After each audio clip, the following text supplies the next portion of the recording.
Welcome back to the classroom, everyone. We are back for another episode of our series, The Mauldalorians. This time we're going to be taking on General Grievous. This actually feels a little bit weird. I think that I maybe should have done this in a different order because we've already taken down Gas and already taken down Darth Rev. Now we're going to be looking at General Grievous, who is arguably a worse team than the two of them. But actually, after doing the testing on this, it really fits well because this is such an awkward fight, and I'm already getting into spoilers here, but I hate this counter. I do not like this counter at all. It is not fun. It feels like complete chaos the entire time. For those of you guys who've been watching, knowing that this team can take down Gas and Darth Revan in the right circumstances, you're probably already guessing this is going to be an easy match, and it kind of is, but at the same time, it's just chaos everywhere. Going through the mods right now, if you want to go back and look, this team is modded really stinking well. GG is a hard team to mod, or at least a little out of the box. The General Grievous had 224 speed with all health primaries, so very, very good General Grievous. And one of the other things that they have as well is they have a lot of tenacity on Magna and B2, so that could be somewhat problematic, especially because you want to land days on them with Bo-Katan. So the first team we're loading in here is just kind of the standard Maul team that I've been using. I think it is the best iteration for most cases. There are some weird areas where it's better to have Watt in there, but for the most part, I really like this team. And you'll see in here, I'm legitimately doing testing in this first battle, and I completely misplay here. I hit Newt for some reason. Like, I don't know why I did this, but I just hit Newt. And this doesn't ruin the battle necessarily, but it ends up being a big pain in the butt. Like, it was just a complete waste of a mass attack on a character that we don't even want dead. So we ended up going for Magna here, and the strategy for this one is pretty simple. There are two ways that you can do it. You can bring in enough raw damage to kill Magna within those first three attacks. If you can do that, you can take control of the battle, because then you just go after B2. There's nothing they can do about it. You keep healing with the mass attacks and bows unique, and you're fine. This match, we didn't get to do that. And that's actually not great either. And the other solution to that is just to have a bunch of relic levels and have Bam on the team to be able to dig you out with his damage immunity. You can also see that my characters are getting somewhat low. I do think higher relic levels would probably be ideal on this team. Again, I'm working with our Zero Armor and Candy in the battle, but they still end up doing just fine for the most part.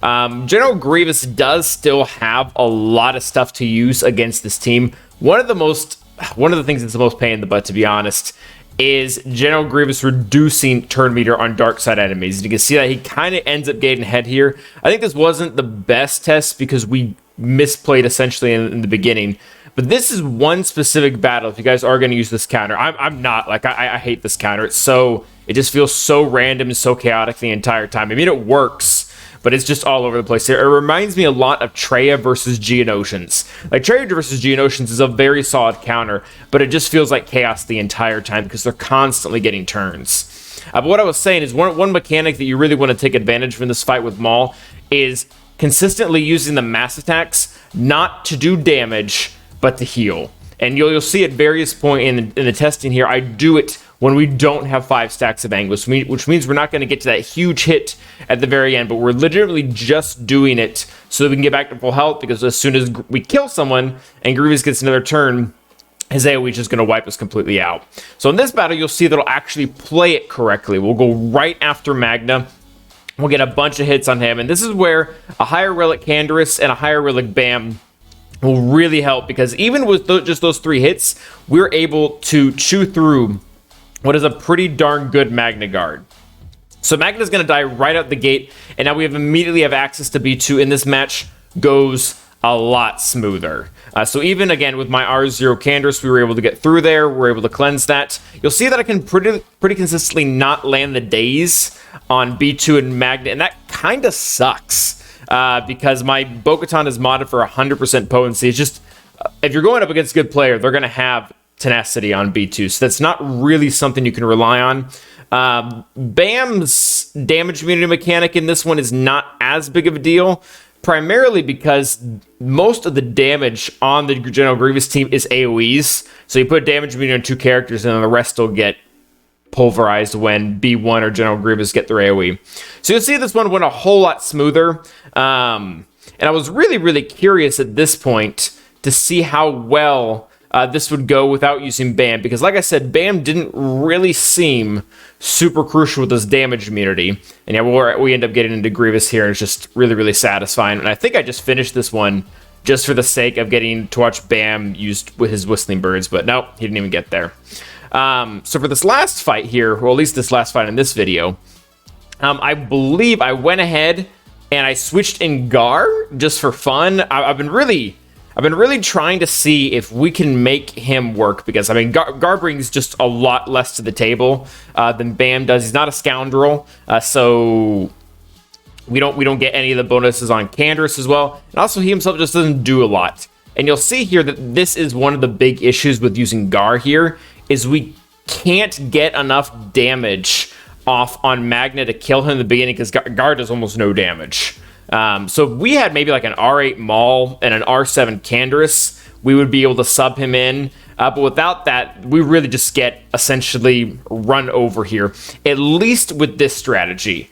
So I do want to talk about another strategy, not just for this battle, but for some other ones as well. Something that you can do to really take a full advantage of Maul's kit, and the fact that it starts with Frenzy. We're going to get a turn here. I believe we're able to catch up a little bit just with a mass attack here to be able to heal. The issue is different from Darth Revan and Gas. General Grievous has a pretty good healing immunity, so if he can heal you, or if he can get that healing immunity on you, and the taunt goes to whoever's healthiest, so you're not going to be able to cleanse it. And different from Shock, you can't regain protection when you have healing immunity. So General Grievous does have a little bit on this team. That being said, there is a different opening. I mentioned this briefly. What is this opening? This opening is actually, we're going to start with the AoE, and this will jump us up to 5 stacks of Anguish. The reason why this will work pretty well in this team is because Canderous gains turn meter when he hits someone with a dot.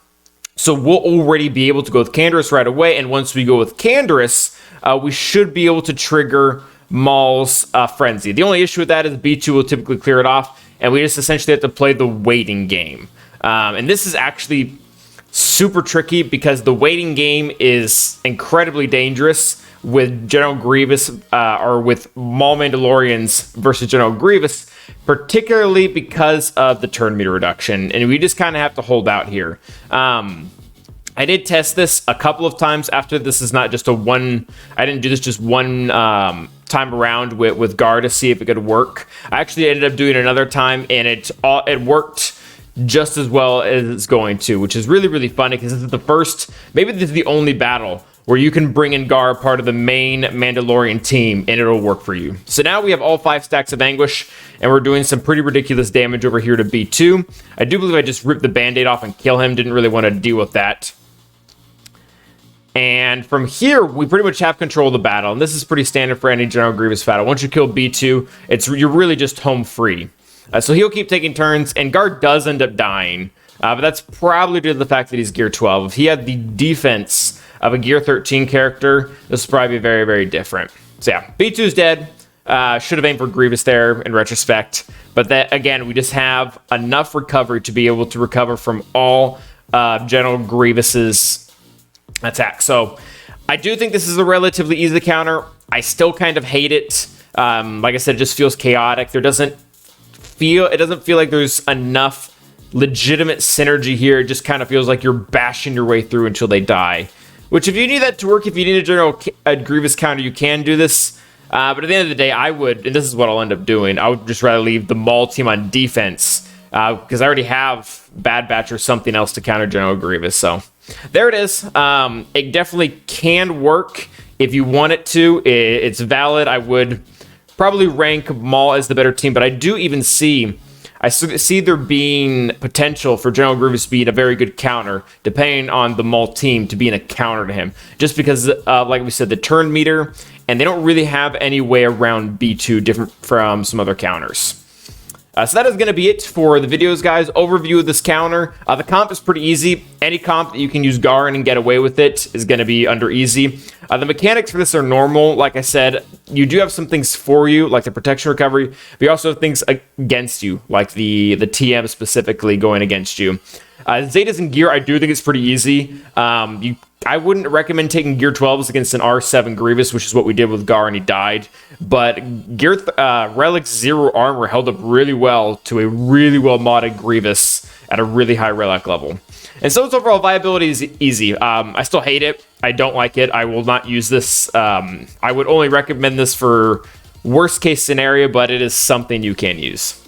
So that is going to be it for the video today, guys. Reminder that I do my GAC Twitch battles every Wednesday and Sunday, 6 p.m. Eastern Standard Time, as well as Saturday on 2 p.m. Eastern Standard Time. Calvin_awesome. Find me on Twitch. The link is below.